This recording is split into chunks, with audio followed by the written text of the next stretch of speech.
Hello, leaders, and welcome to Leadership Excellence. My name is Danny Langloss. Today, I'm joined by Dr. Jeffrey Magee, and we're going to talk about 3 elements that drive more loyalty, commitment, passionate, discretionary effort in the workplace, more commonly referred to as employee engagement. Dr. Magee has been called one of today's leading leadership strategists. His signature managerial leadership engagement development series, the Leadership Academy of Excellence, we love that, is utilized by many of the Fortune 100 firms, the Army National Guard, Federal Reserve, farm credit banks, as well as the entrepreneur business owners today at the C-suite level. It is an integrative, engaged managerial leadership effectiveness series with senior leaders. This man is a human capital developer. And if you love our show and our leadership sites, he is going to blow you away. He's really focused on business growth, leadership development, works with organizations to protect and leverage their most valuable asset, their people. As the author of more than 20 books, the publisher of Performance P360 magazine, and check this out, this will blow you away, twice selected to represent the United States at the World Congress as a leadership speaker. Once in France, once in Austria. Dr. Jeffrey, such an honor to have you join us on the Leadership Excellence podcast. Thank you very much. I appreciate the opportunity to share with you and your membership, your leaders that listen to you for ideas to spark plug their mind and take them to the next level. All about taking it to the next level. How can we add 1%? How can we add layers of greatness, right? That is so. I want to ask, because this is very intriguing. We talked about it a little bit off camera. Tell me about you representing the United States at the World Congress at this big, as a leadership speaker at this big leadership summit.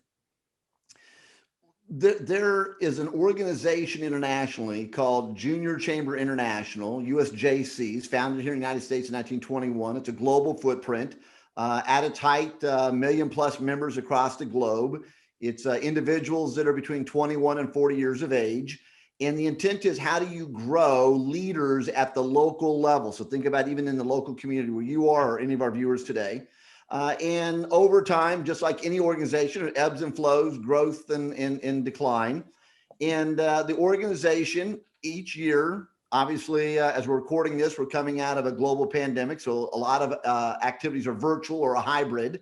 But every year they would have tens of thousands of leaders from around the world show up that are leaders in business, in politics, in government, in industry, entrepreneurs, etc. And they would talk about leadership at the local level, but what are we learning globally? So my opportunity was, I was invited to France to speak once. Obviously, 100 plus nations out there. So you have all the translations and the earpieces and everything going on, and kind of fun to see how you do an American joke and make sure it goes over internationally. Right.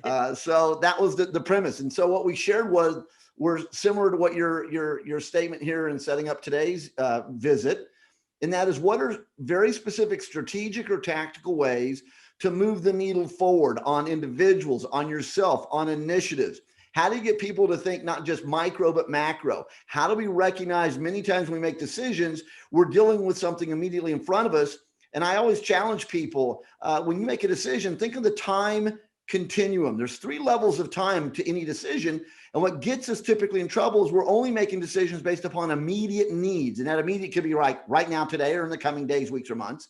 But whenever you make a decision now, immediate, it is going to have an influence on the intermediate decisions, and then therefore the long-term decisions. A leader has to be focused on over the horizon, long-term, then you back it up to intermediate, then you back it up to today. And then where I step into play is I talk about human capital. And that's what I was invited to talk about both times. That's awesome. I think of Stephen Covey talking about beginning with the end in mind. One of the things that we talk about all the time is the best way to predict the future is to create it.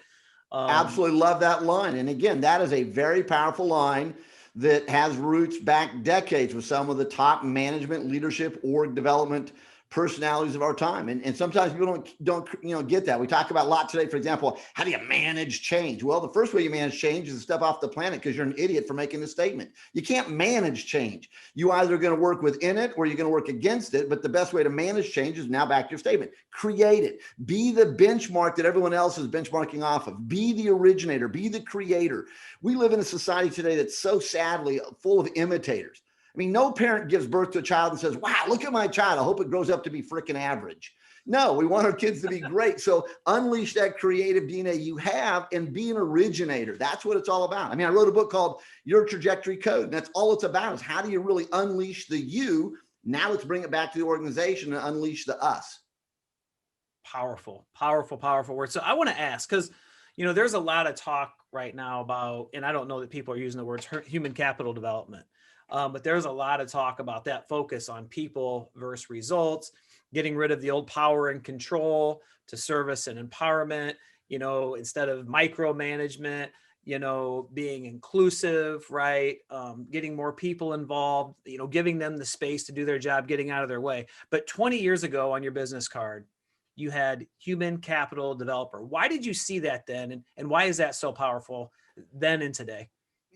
Thank you for the question. So it wasn't that I maybe saw myself then as cutting edge and ahead of the curve and sharpening the saw and all the buzzwords of the past 2 decades.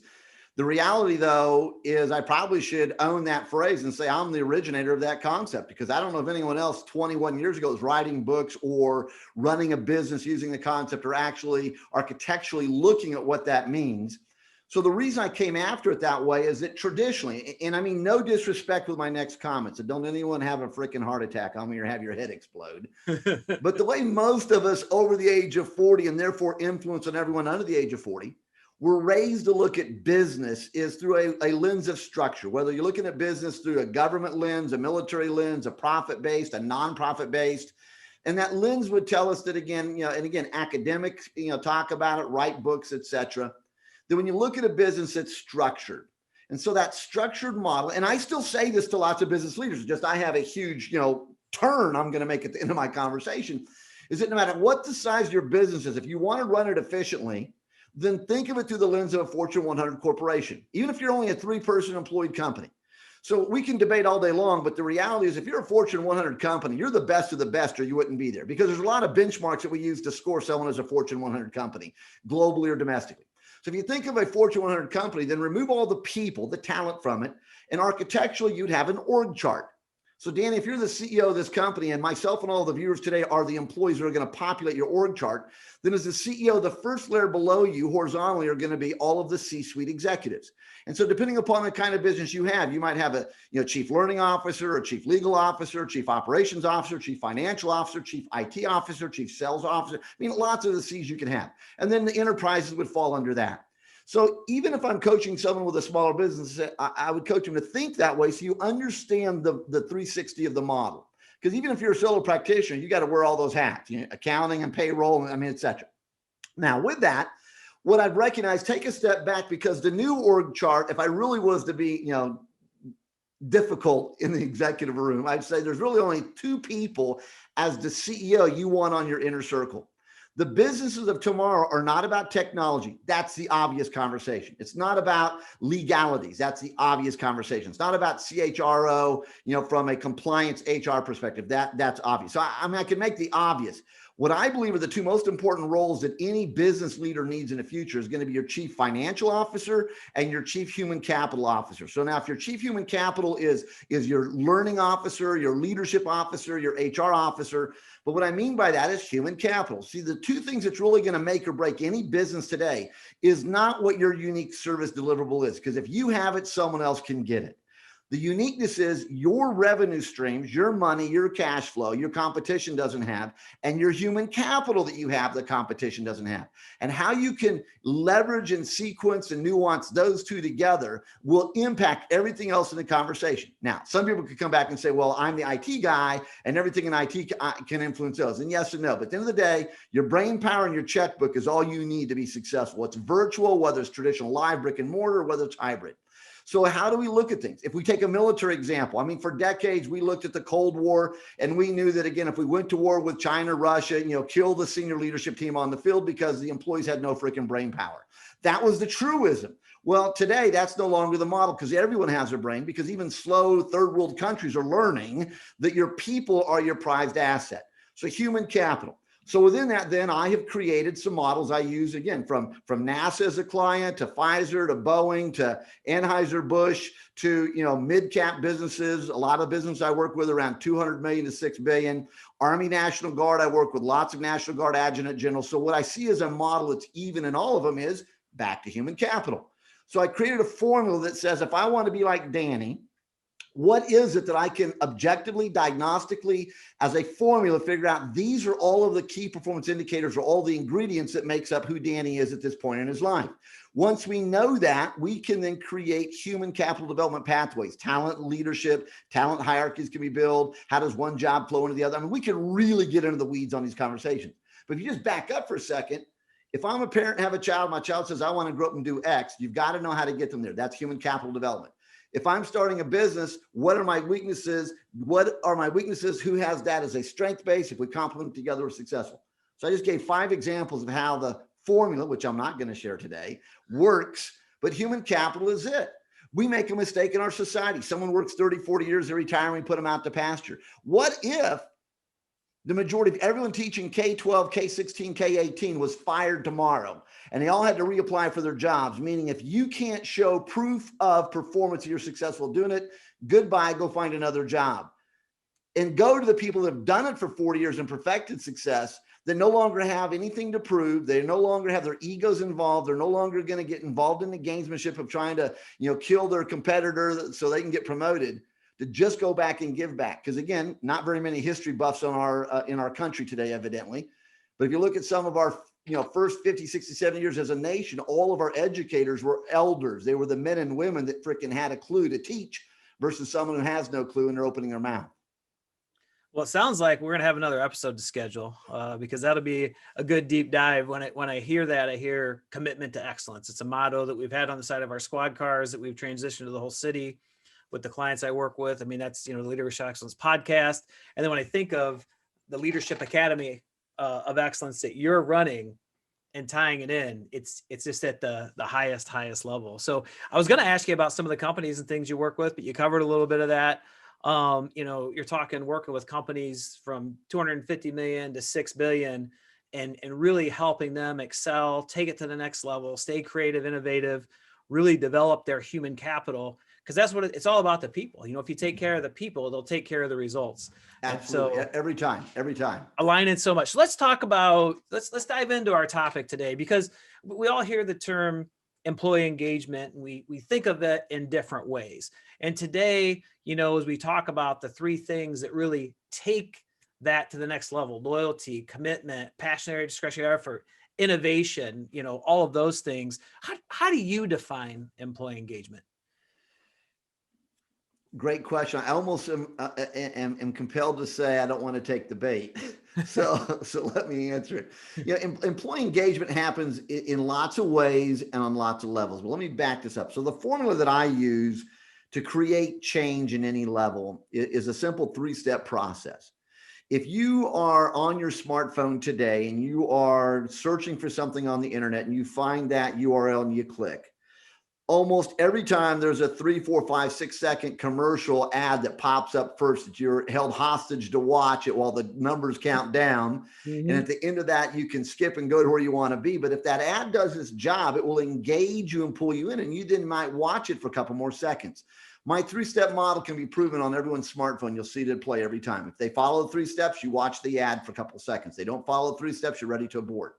If I'm looking at creating change in the organization on a daily basis, you're my supervisor, you come in and just working on project A and you want me to jump over on project B, you use these 3 steps in your email and your voicemail and your conversation, then we greatly increase the odds I'm going to easily, smoothly transition to project B and do it with the right attitude and embrace it and take ownership and etc. If we're talking about long-term, development, change initiatives, projects, or how to be unique in the marketplace as a business, the 3-step model works every time. So if I want to look at engagement, step 1 is the word awareness.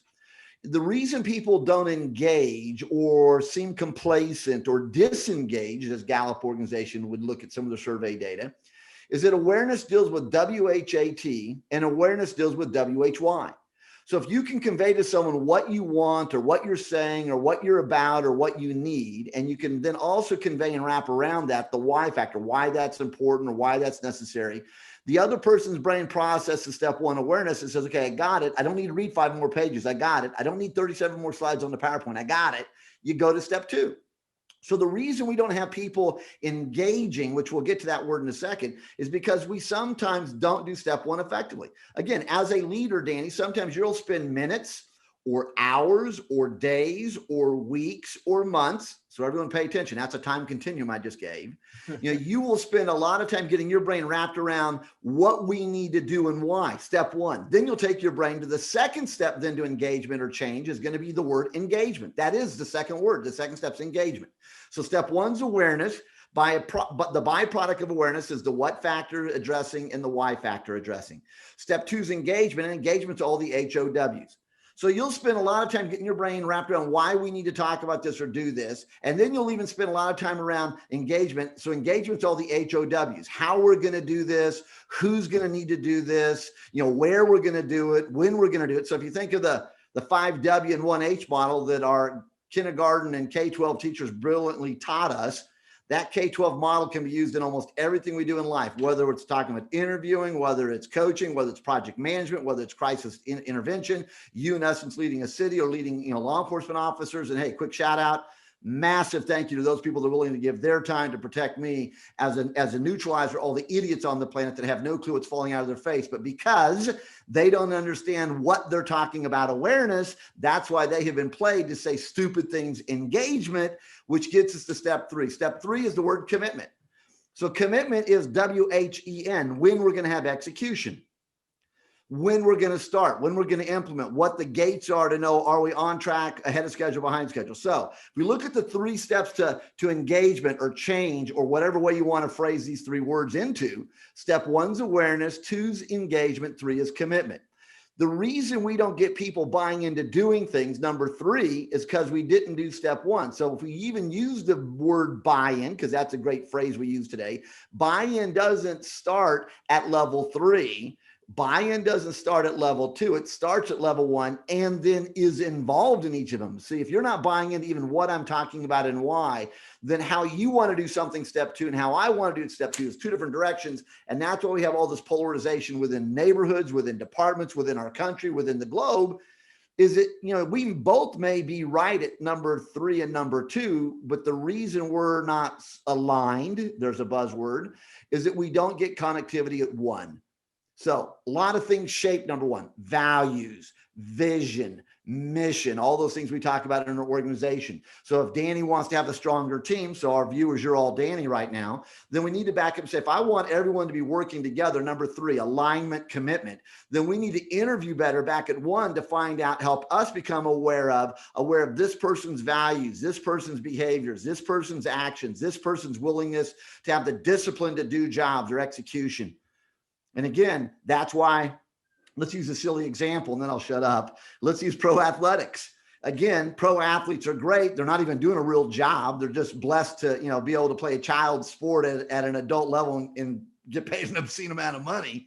But even a pro athlete understands every time they take the playing field or court, they have to play at their A game level. There is no discretion for B, C, D, and F level performance. It has to be A. Because if they don't play at their A level every single time, then they're going to get benched or they're going to get pushed down to the minor leagues or they're going to lose their job because no one's going to keep mediocre players at the pro level.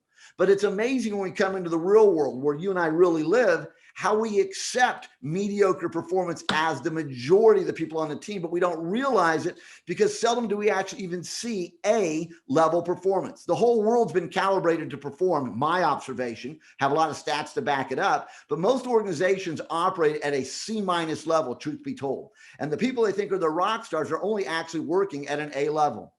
Final way of answering your 3. There should be only 3 scores on a job performance review. And here's the other way you can see if your team really is at rock star level. If you hire me to do a job and you give me a job description or whatever you want to call it, and I'm doing 100% of my job, then the best score I can get on a performance review is performing at expectation, because that's exactly it.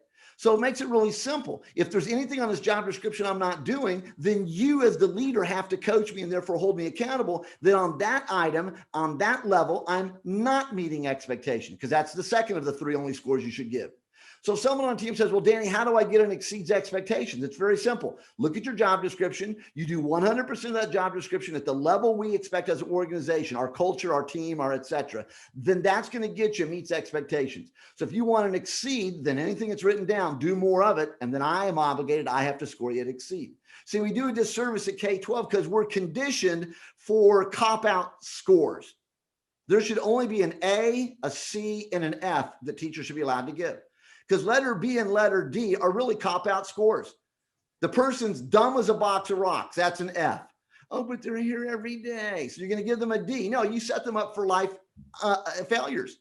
Or they really aren't your subject matter expert. They're not the mastery level, so they're not an A, but they're not really understanding at an acceptable level, which is C, so you give them a B. No, you're either A, C, or F. Real simple. When you score it that way, you'll have a leading organization. Now, the reason unions or associations or businesses or individuals may have a problem with what I've just said is because they've been conditioned to accept mediocrity. Study any successful business at a local level.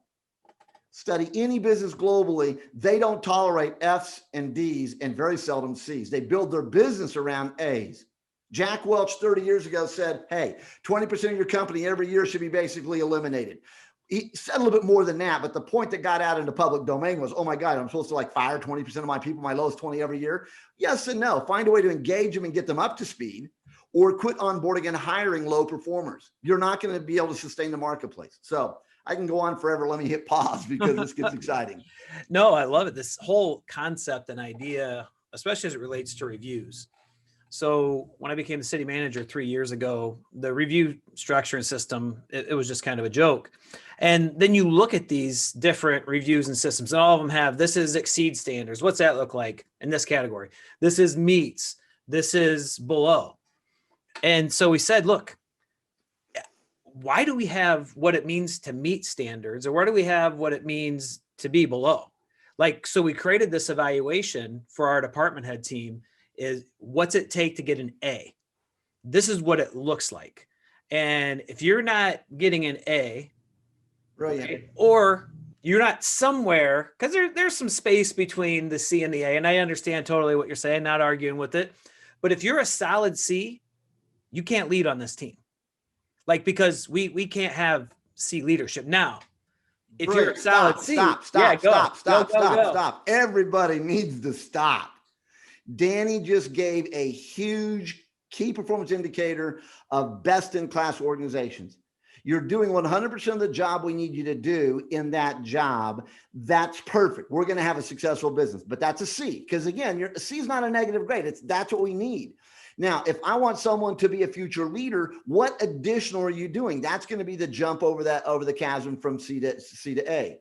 And therefore, what do we need? Because when you promote C's to supervisor, manager, director, vice president, C-suite roles, they're not a bad person. Again, I'm not saying they're a bad person. I'm hitting my heart here. But if you don't have someone who's willing to actually rocket to the next level, to recognize that when I become a leader is not about me, it's about the team. And now how do I unleash the spirit and energy and DNA of my team? You're never going to get to the level you want. You're holding people back. Danny, that was powerful what you just said. And people need to get that. When you truly take an objective look at successful businesses, they have A's. Now, can an A come out of its shell that was a C? Absolutely. That's mentoring and coaching and giving them opportunities. But if you have any brain cells, you'll see, hey, there's a dormant A there. I just need to give them the opportunity to jump out of it. Keep going. I didn't mean to interrupt you to be rude, but that was massively powerful for success. I love it. Well, if you're committed to excellence, right? Excellence isn't a destination. It's a place we can visit from time to time. It's the whole journey to push towards excellence. It is. Yeah. And for me, we started talking a lot in the minds of like the journey is the goal. There's no destination. So when you look at, okay, so this is the topic I wanted to dive into real quick, because when we talk about A's or I talk about A's, I'm looking for different qualities out of leadership than necessarily the top performers. So I see a lot of companies that take people from the leaderboard to leadership. And it's kind of like when I became a detective back in 1999. It's a whole different job than patrol officer, right? Like you're interviewing kids under 10 years old related to child abuse cases. You're sitting across from murderers. You're working drug investigations. You got to get wiretaps and stuff. But they gave me this badge, said detective on it. And I think they thought when I put it on my belt, like all of that knowledge and information was just going to fill me up. And guess what? It didn't. And I think we do the same thing when we promote people from that leaderboard to leadership. And so I just wanted to get your differentiation between somebody who's an A and a high performer and looking at who is ready and has that A potential, or maybe is demonstrating those A qualities of somebody who really understands human capital. All right, that is a multi-layered, complex question. Sorry. That if we were all sitting together, all of us today on this this program, you and I, had a whiteboard, there's a lot of different ways we could tackle it. So for the sake of this conversation and venue, two ways. One, if you were to create a template of all of the categories, not individual characteristics, but the categories, which you probably will only be able to get to the category by listing the characteristics. But what are the characteristics of a great detective in your scenario? Or what are the characteristics of a great leader, not the leaderboard of people, but the leadership team? So someone's gonna be great as a leadership. What are the characteristics of that person you want a template off of? And once you have those characteristics written down, you then can start to put them into categories. Once you have those categories, that's what goes across the top of the sheet, because now you're looking at how do I grow that in a person, or how do I interview to find if someone has those deposits. For viewers today that may not know, as we're recording this, Danny's based in Illinois. And one of the global giants is called McDonald's. They're based in Illinois. And if you do a pie chart of the fast food industry, it's about 40% of that pie chart's owned by McDonald's. So whether you hate them or love them, doesn't matter. If you want to get rich, invest in them. But McDonald's every day is not anxious, but is concerned about market share and competition and innovation and inclusion and et cetera, all these variables today. So they're always looking at how do we become better. But the reason you would buy into a franchise, thus McDonald's or whatever business, is that you're buying into that franchise because they have perfected the template of business success. If you take their template, plop it down in the right zip code and just execute it as is, you will make money. So let's call that C. And now, if you take it to the next level with the employees working in that McDonald's, you're going to make better revenue. So now we're going to an A. How do I lead a McDonald's if I have high school students working my drive up or working my counter?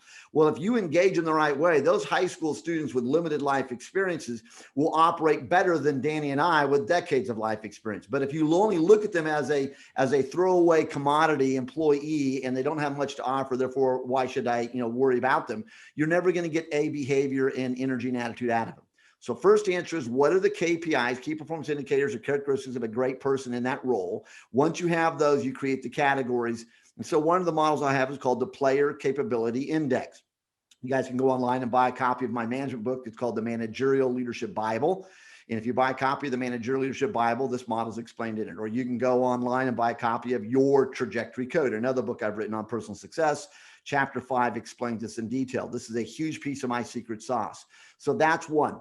Second way of looking at how we identify the difference between someone who's on the leaderboard, call that next generation potential leadership, or evolving in essence high potentials to be in leadership roles, versus the word leadership, your two categories, is someone who's in leadership has to be able to understand micro and macro at the same time. That's going to be one instant change between everyone in the organization. Leadership has to understand that their job is not to be anyone's friend per se. In leadership, there are 6 leadership styles of intervention. Situational leadership in 1950s by 2 gentlemen birthed a model that talked about 4 ways to lead, manage, or engage people. If you're listening today and you're not familiar with situational leadership, shame on anyone that's ever taught you leadership, because they suck. You need to go back and do a little briefing on that, because that really is a cornerstone to any management and leadership initiative on the planet today. What I did 20 years ago is I took that model from the 50s and realized, okay, they're talking about 4 styles of intervention. I realized to be successful, there's 2 more. So I've kind of morphed the model forward, and I talk about 6 styles of management, or change the name, 6 styles of management, 6 styles of leadership, 6 styles of coaching, 6 styles of engagement. So when you're in leadership, you have to be able to assess in real time. If Danny, in essence, is my supervisor, he has to assess in real time, where's Jeff Magee right now? And therefore, which figurative management hat goes on your head to engage me and hold me accountable? And then more of succession planning, bigger picture, if you're in the leadership role, where does Jeff Magee land overall as an employee within these six? So you can see how to engage me, to grow me, to develop me, who you want to, put me in their space to help mentor me and guide me, and what experiences I need, what education I need, et cetera, to grow me into being in leadership. So what I've just demonstrated with Danny, your question is that even if I gave two short, quick answers, there's a lot that you have to unpack if you're going to be successful in growing leadership, or you want to grow your own leadership. Final comment. The problem why most people suck at leadership, and I say SUC, so don't even get offended, I'm not saying K, but if you write down the word success, the first three letters of success is SUC. So you have two choices in life. You either will fail or you will lead. One of the things I talk about in leadership is I've recognized as a performance psychologist, the difference between failure and success. Here it is. The difference between failure and success is nothing.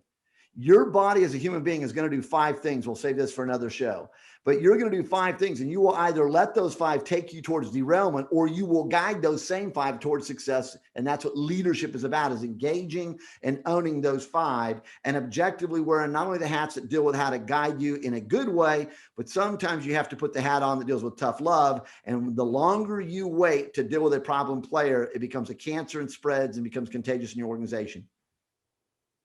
Boom. There you go. You can get everything right as a leader. You can care for people, you can serve them, you can include them. It can always be about them. But if you can train them, develop them, coach them, mentor them, like all those things. But if you do not get accountability right, it will destroy and tear apart your organization. So when we talk about accountability real quick, I know we're getting close to the end of the show here. So let me give a little bonus nugget for everyone. So what I've recognized in successful business, there's 5 critical factors. I'm not going to give them right here. 5 critical factors to every successful business, no matter who you are. But factor number 5 is the word accountability. Danny, you just brought it up. Now let me take accountability and peel back the onion here. There's 5 levels of accountability you all need to write down right now, because here's how accountability works. If your team is truly at peak performance, if you're a parent and you want your household to be at peak performance, here's a wake-up call. If you're in school, K-12, and you want your school to actually be accountable, you can use this model everywhere, and it's very alarming. How you know you have a peak performing organization? Accountability level number 1 is the word self-accountability. When you have an organization or you have a household where everyone holds themselves accountable first, then you're evolving up the ladder to be as most efficient and successful as you can. Second level of accountability then is going to be the word systems. If you create systems you can use individually to hold yourself accountable to doing the right things, then that's an example. So simple example, you need to get the food this week at the grocery store, and if you don't, we're not going to have anything to eat. Well, you might have 1,000 pressing things, but you say, no, I've got to stop tonight on the way home to get the food. That's number 1, because you're not pawning it off on someone else. Well, if you have a grocery list that you've been kind of putting some notes on in your house for the past week or 2 weeks, and you have that grocery list with you, that's an example of a system. So again, what do you have? So if you create an environment where there's a checklist, SOPs, compliance, software, et cetera, number 2. So first level accountability is self, second is system, third then is going to be peer. If you have an organization where people hold each other accountable, not to rat on anyone, not to whistle blow, not to throw someone on the bus, but just say, I got your back on this, then that's a third level of successful organizations. Younger brother taking care of older brother, sister, older brother, sister taking care of younger brother, sister when mom and dad's not around. That's a level 3. Again, we know we're not going to do this because of, the teddy bear has a camera in its eyeball and it's watching us. That's a number 2. Because, hey, it's just the right thing to do. That's a number 1. So you can make it silly or serious. So 1 is self, 2 is system, 3 is going to be peer, 4 is customer. Who's the external constituent that you can continuously seek feedback from to help you to validate 1, 2, 3, or give you ways to tweak 1, 2, 3. And the last one of the 5, and maybe you can add some more to the list, but 5 is always the boss, the supervisor, the parent. So whenever you walk into an organization or a house and the boss is having to be there to point at people, figuratively or literally, to do this, don't do this. I told you this, you shouldn't have done that. Then your paradigm's in the wrong order, and you're never going to have a peak performing organization. Southwest Airlines, 50 years of age. They've made a profit every single year. We can debate the last year of the pandemic, but they've made a profit every year. Other airlines try to figure out why. Well, the other airlines get it wrong when they go, well, Southwest business models a little bit differently. That's why they can make a profit. They only use one kind of equipment. No, that's stupid. Wrong answer. Or they miss it. It's a people business. Just like American Airlines or Delta Airlines or United Airlines or et cetera. But the difference is, if you think about those 5 levels of accountability, that's exactly how Southwest is designed. Everyone takes ownership themselves. That's why they can turn a plane faster than any other airline. It's why they can do it with fewer employees. It's why they're more profitable, et cetera. It's a whole other story. Boom, boom, boom. I tell you what, so this is a wake-up call, because one of the things that I think we're missing the most of in this world is leadership. Absolutely. And if I walk into an organization and just by the actions, behaviors, comments, the way people are talking, you know who the boss is right away. They're inserting themselves. They're inserting themselves too much. One of the things I took a lot of pride in is if you sit in a meeting with our team and you're from an outside organization, I mean, unless they do introductions in that realm, like, you're not going to know. It's not going to be one person always telling people what to do. Right? When the team fluidly knows topically who's the subject matter expert on this one, the team will know who needs to lead the conversation. Brilliant. And therefore the team also knows, whether it's self or the person next to, who needs to shut up for a minute. I absolutely love what you're saying. But again, some organizations don't want to unleash the SME or the leaders versus leadership. The leaders are misreading and they're afraid, well, if I let Danny talk and I'm the boss, then someone's going to not see value in me and they're going to think Danny's more important. No, if I'm a leader, again, silly example, leaders should be able to walk around and physically do nothing, because they're mentally engaging people and realizing, hey, this is a great idea over here. Hey, Danny, what are your thoughts? Hey, Susan, what are your thoughts? Whoa, Danny, Susan, both of you, hold it for a second. Lynette, come over here. You own this, because you understand human capital modeling, and you'll understand who owns it because they have the right pedigree to lead that conversation. Or when none of us have the pedigree and we need to go outside and find someone that's with it. Again, very powerful statement you just read. Again, if we understand topically who the SME is in a room and the team is willing to leverage that, oh my God, the success you're about to have is massive. No one's going to want to leave. Yeah, absolutely. Absolutely. Leaders out there, train, coach, mentor, develop, give people the resources, support them, be there to pick them up and dust them off. But when you've done those things, get out of their way. Absolutely. Great leaders are great multipliers. And if you're having to go around and make all the decisions, you're not multiplying, and you're really limiting your organization. If you're driven by profits, become a multiplier. If you're driven by profits, to empower your people to be innovative and take risks and be creative.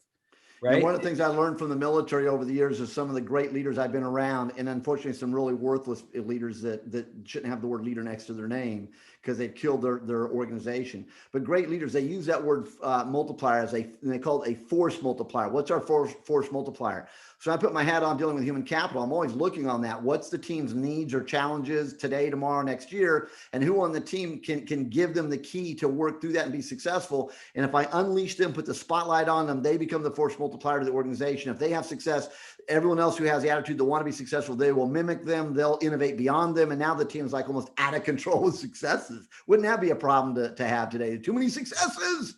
That's awesome. Once you get going, momentum creates momentum. Dr. Jeffrey, you have a call to action as people walk away from this conversation? Absolutely. It's the word legacy every time. What is your legacy? If you're a parent and you have children, paradigm flip. Your children are not your legacy. It's what your children do that others are the recipient of. That's where you start measuring legacy. Again, as a business owner, as a business leader, whether you're on the leaderboard, as you said, or you're in leadership, or just even a peer. Again, what is your legacy? And there's a lot of ways you could then extrapolate. If today was your last day on the planet and you didn't know it, and someone had been videotaping you today, yesterday, and et cetera, what's going to be your legacy? Are you empowering, or are you, in essence, a derailer? There's a great poem several years ago that a young lady wrote called The Dash. I challenge everyone, if you don't know The Dash, Google it.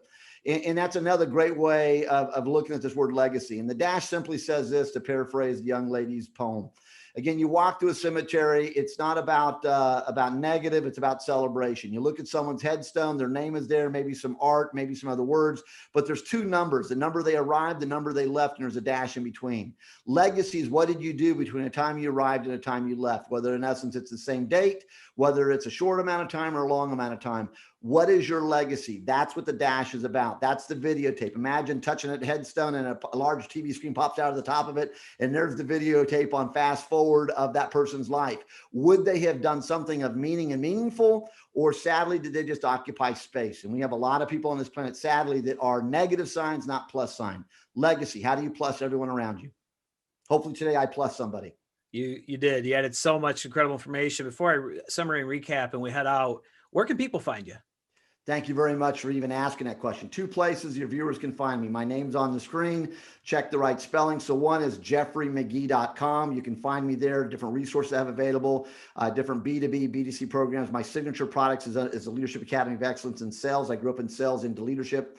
Second place people can find me, I also own a media company. They can go to professionalperformancemagazine.com, and professionalperformancemagazine.com will take them to my website. Every quarter, we do a magazine where we get phenomenal personalities to write articles on success and achievement. So we have political leaders, celebrities, athletes, entertainers, world global leaders. American Indian heritage is a fascination of mine. So I typically always have a tribal Indian chief or principal CEO, whatever they call them in their grouping, write articles. Always have an adjutant general from the National Guard write an article on leadership. So great depository of first-rate editorial. So Professional Performance Magazine, jeffreymagee.com. Excellent. And to our listeners, in the podcast details, there'll be direct links to those things. There'll also be a direct link to LinkedIn to be able to connect or follow me there. Every day I post something that is leadership based. No, absolutely. And thank you so much for coming and sharing your vast expertise. There's so many different things from when we talked before to when we talked during this, I'd love to dive into. So we'll talk about maybe having you back in a little while. Be honored. Thank you. Thank you very much. It's been great. So, today really the focus was on the 3 factors to increase engagement, that connection, passionate, discretionary effort, buy-in, ownership. Number 1, awareness. 2 key factors. What are we doing? And why? 2, engagement. How is this going to happen? And then commitment. That's all about execution. The call to action. What is your legacy? What do you want to leave beyond you? Just because you left something doesn't mean it's a legacy or it contributes to anything, but how is what you left contributing to the betterment of other people's lives, making this world, making your company, making your family a better place? And then a huge topic that if we get wrong is such a problem, accountability of self, systems accountability, peer accountability, customer accountability, and boss accountability. And if there's too much boss accountability, there's something incredibly, incredibly wrong in your organization. Dr. Jeffrey, thank you again. You have been just an incredible, incredible guest. To our listeners, if you enjoyed this episode, thank you so much. To our listeners, if you enjoyed this episode, please consider subscribing, give us a rating, leave us a review, helps us grow more organically. And remember, always be committed to excellence.